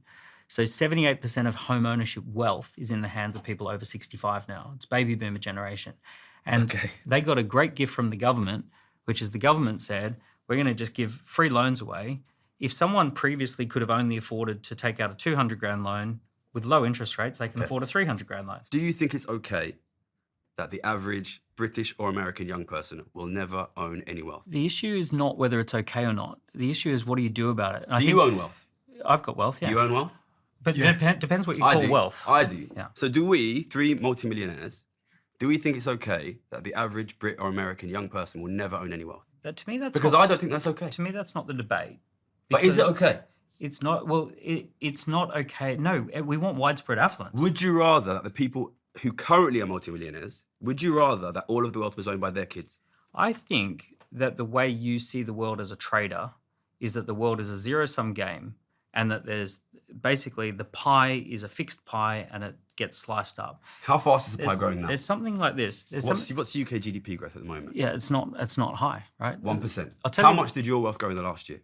Exponentially. Okay, so if my wealth probably grew about 20% in the last year, maybe 30. Okay, if our wealth is growing 30% and the economy is growing at 1%, where's it coming from if it's not coming from our viewers? So I'll tell you where my wealth comes from. My wealth comes from building technology companies. And the way it works is pretty weird, which is that I invent something out of my head and I go to investors and I say to the investors, here's what we're going to create. And I give them a spreadsheet. And then they say, we'll give you a couple of $100 grand to get started, which is called seed capital. But that on paper makes me worth a couple of million, right? Nice. But there's nothing has been taken from anyone at this point. The investors have said, okay, we'll invest some money. Then as the business succeeds, some more investors come along and they say, we'll give you a little bit more money to keep growing it. And I'm innovating something new. And let's say investors come in and give me £1 million and for 10% of the company, and the rest of the company is worth £9 million or $9 million, right? So I'm not stealing something from the existing economy. I'm bringing something from outside of the economy into the economy. And my quote unquote net worth is growing exponentially because investors say, we'll give you a little bit of money that values the rest of the pie at a lot of money.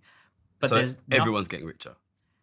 In the wealth there's wealth extraction, which is what traders do. They extract from the existing economy, and they bet on the economy. And then there's wealth creation, which what entrepreneurs do. They come up with new ideas, better ways of doing things, and they build wealth. So do you think the reason our viewers, the average Brit or American, are getting poorer is because they don't know how to create wealth? No, the reason people are getting poorer is because economic freedoms are being eroded. Okay. When we have high economic freedom... And you associate that with taxes? Well, it could be anything that impacts economic freedom. So taxes and regulations are big. Was economic freedom higher in the 50s? 50s was a interesting time. We were in food rations in this country till 1956. So we had 10 years of food rations after the war. We had a labour shortage because only really men worked. Women hadn't entered the workforce in mass. There had been 300,000 or 400,000 men killed in war. So we actually had this big labor shortage. The whole country needed to rebuild because of the Blitz had bombed it. So we had this huge need for economic activity and not enough people to do it. We only had 2% unemployment. People who had had their legs blown off were put to work at that particular time. So we had this boom, this post-war boom, and we also had the post-war baby boom, which drove consumption. And then when we got to the 60s, we had the roaring 60s, or the swinging 60s, right? Pretty amazing time in Britain. And along comes high taxes. And they put up the taxes massively at the end of the 60s, and it pretty much crashed the economy. One of the things that happened... So what were the tax rates in the 50s? Well, they went up as high as 80 to 90% for the top, In the 50s? for the top earners. I think it was in the 60s. You sure about that? Well, I think the 50s are unique. What is the answer, Gary? What is the I feel like you know. They went up after the war. They went up after the war. Well, in the US, actually, tax rates got before the war. But also the size of government as a percentage of GDP was like 30%. It was a tiny, like we are now 45% of the UK economy is government spending. We have got a massive And who funds that spending? Debt. The Bank of England allows them to print endless amounts of debt, which Just debt? deflates. No taxes? Gary, I want to get your opinion here because you're asking a lot of questions, but I actually don't know your opinion. I just want to know what Daniel thinks. And I want our viewers to be able to research Daniel's opinions. But how do you disagree with those opinions? Listen, Daniel's a businessman. He's obviously a very successful businessman. You know, I've not been anywhere. I'm not a businessman. I'm not going to pretend to be a businessman. I'm an economist. I make money by being right in the economy. Daniel's a good businessman, and I'm right on the economy. You know, it's as simple as that, basically. You know, I'm not a good businessman, but I've got 15 years of being right on this, on the economy. And look, I know you're probably a wealthy man. You probably don't want to pay high taxes. You probably don't want your kids to pay high taxes. But we exist in an economy where wealth is being extracted out of the middle class, out of the working class, very, very rapidly. It's benefiting people like the three of us at this table. It will benefit our kids. You know, our kids will be rich. Their kids will be poor. And I just think we should be honest with them. Capitalism's finished. We won. Well done, Stephen. Well done, Daniel. Well done, Gary. It's over now. Our kids will be rich. Their kids will be poor. They'll pay the taxes. We won't pay the taxes. We'll avoid it. I'll make money betting on it year after year. Why are we lying to them? Why are we lying to them? Yeah, I think that's an overly simplified view of things. It's an overly simplified view of things that has made me a multimillionaire. Yeah, well, look, entrepreneurs take bets on the economy as well. We take bets differently. When we start a company, we're betting on how the economy Do you think the average would be. British or American worker at the 50th percentile, do you think their kids will be richer than they are? It depends if we have economic freedom or not, right? We're going to have a split test on this. Do you think we will? Right. We're going to have a split test. We're going to have, the UK seems like we're going to have more taxes, more regulations. And it seems like the US is going to have less taxes and less regulations. Here's what I've noticed. I've noticed that places like Singapore that have small governments have got widespread affluence. There's not a lot of poverty in Singapore. Yeah, except for the cleaners living in the closets, yeah. You know, look... But we don't count them in the statistics, just like we don't count our viewers. That's not widespread in Singapore. Well, there's a lot of people. I've seen them in the closets. I've seen them in the closets. There are some... But they're not Singaporeans. Well, also... We only count the rich ones. Look, the issue is that they've come from even worse conditions in many cases. People move to Singapore for an increase in lifestyle, right?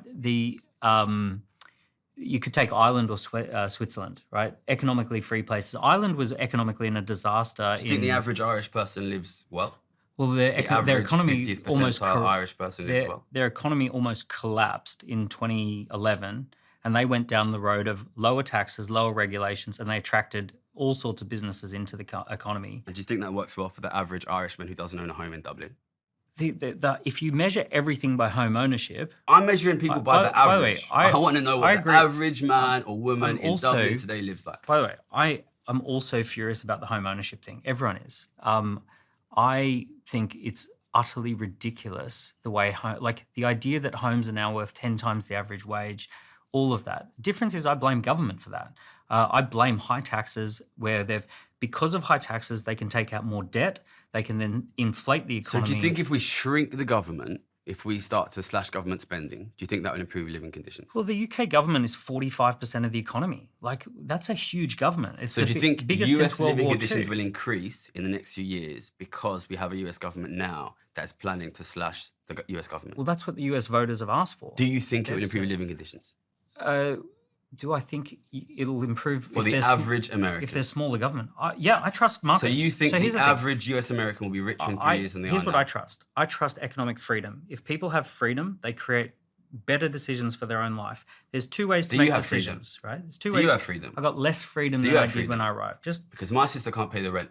Is that freedom? if you're living in a country, She can't afford to live in the city that she was born in. I agree. You Is and I that agree on freedom? the problem. You keep bringing back to the problem. I keep bringing it back to people because the people who watch, we're millionaires, okay? The people who watch us are mostly not millionaires. Is life going to get better for them? The life will get better if you are connected to the most productive parts of the economy. If you pretend that it's 1955 and you recreate the post-war era conditions, if you try to go back to 1955, I don't think that's going to work. So let me ask on that then, the point about if you're connected to the most productive parts of the economy. I was quite surprised when I was doing some research on this to find that there's quite big differences between the UK and the US in terms of GDP growth. In Q4 2024, the US economy grew by 0.6%, while the UK growth was 0.1%. So they're doing significantly better in that regard. US GDP per head stands at $82,000 per head, whereas the UK stands at $49,000 per head. And stock market performance, which is an indication of, I guess, whatever, rose by 300% in the US, whereas the FTSE 100 declined by 20%, which is the UK stock market. Productivity growth since 2018, productivity increased by 30% in the United States, which has outpaced the UK. And lastly, income growth. Since 2007, American income per head has increased by 72%, while it has decreased by 2% in the UK in dollar terms. So they seem to be doing better if you just look at the economy.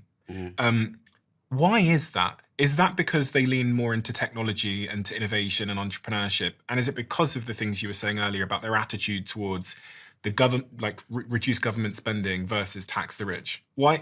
I'm keen to hear Gary's view on this because I understand yours because you've just said it. Yeah, I think these are great statistics. And of course, the US has a strong reputation for being very free markets and being very small states. In the last 5 years, 10 years, 15 years, we've had a UK government that has been aggressively slashing the state. And the US... state's bigger than ever. It's 45% of the economy. And the US, we had a government in the last 4 years which has been running a massive, massive deficit. So in that period of time, it appears the government which has been aggressively increasing its deficit has massively overperformed the government which has been aggressively slashing the state. That's what it looks to be from the last. I mean, Joe Biden enormously increased the deficit, enormously. And the Conservatives were austerity government for 14 years. Which one seems to have given the better numbers?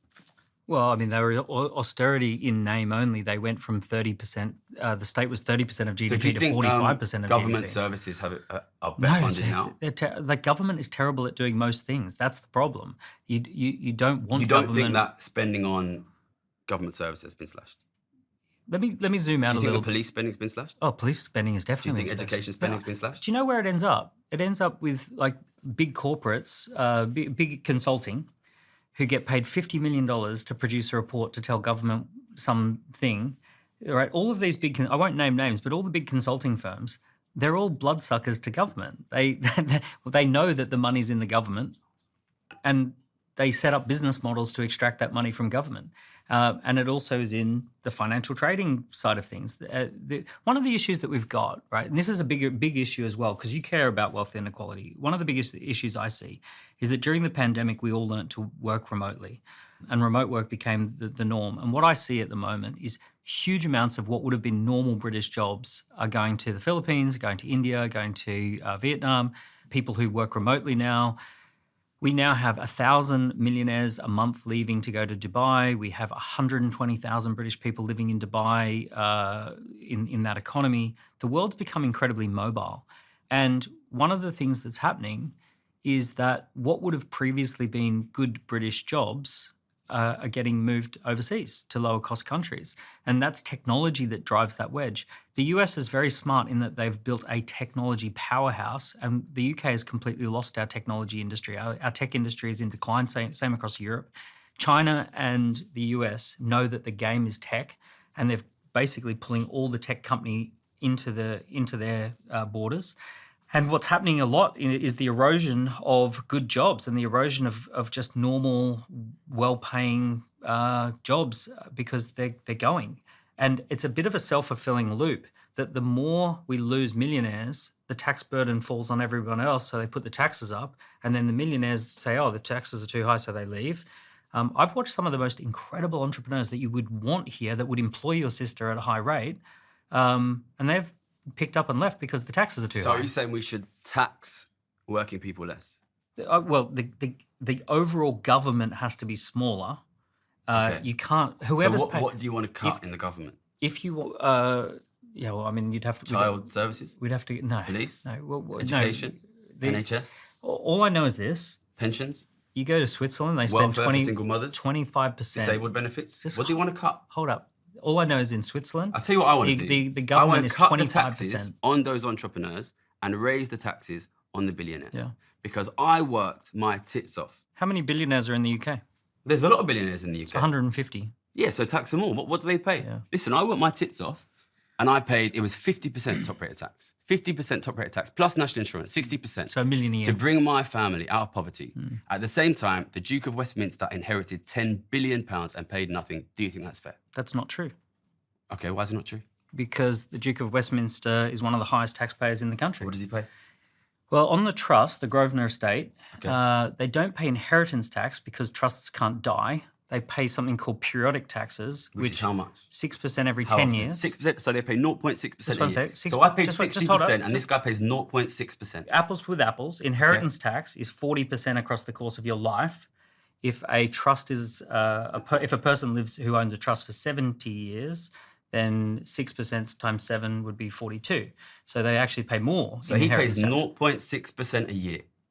Pro You're rata. telling me 0.6% But that a would be year. the same as... What percent did I pay per year? No, but that's... 60%. Hold up. So you're saying I pay, what's 60 over 0.6? No. 100 You're not times the tax rate. You're not is what I comparing pay. apples with apples. Wait, why is it not apples with apples? This Because- guy pays 0.6% a year. I That- paid no. 60% a year. That's inheritance I tax. paid that 60% You're every talking year, Daniel. income Every tax. year I paid You're it. paying income tax. So why have I The paid? Duke of Westminster why do pays I pay income more tax. than him? The Duke of Westminster pays income tax. He probably makes your bill blush.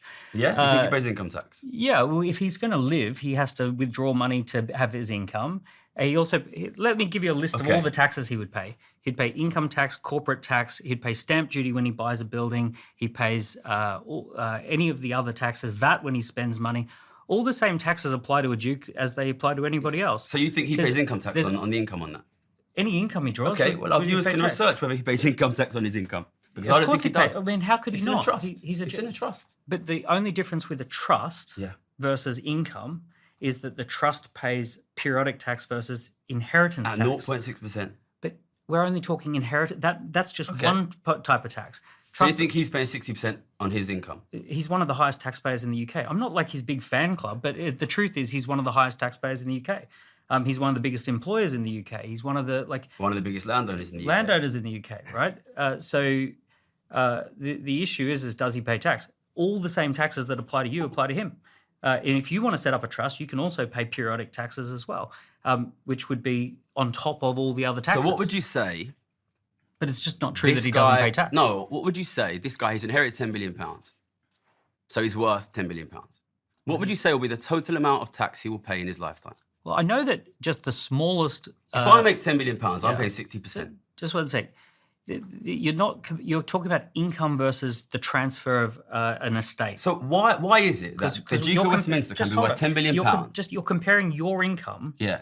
versus the amount he inherited, which is not a fair thing. That's not Because income. that's his income. Inheritance is not income. So wait.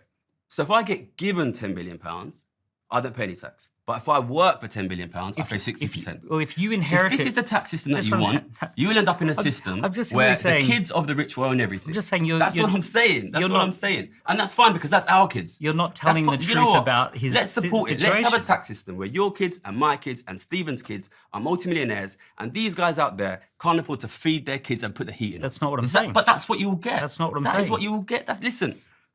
That's what I'm betting on. That's fine because I'll make money in the markets. It's fine. And you'll make money and you'll make money. It's our viewers who will be poor. And that's fine. That's fine. That's fine for Well, us. let's explore the other alternative, right? So let's say tax the rich, right? Yeah. So let's play the game of tax the rich. Tax the owners, Tax not the workers. Yeah. So the owners. So the issue that we have with the rich is that the number one most valuable assets in the economy now are intangible assets. So there's this chart called the S&P 500 of the 500 richest countries in the world, in the US, sorry. In 1970,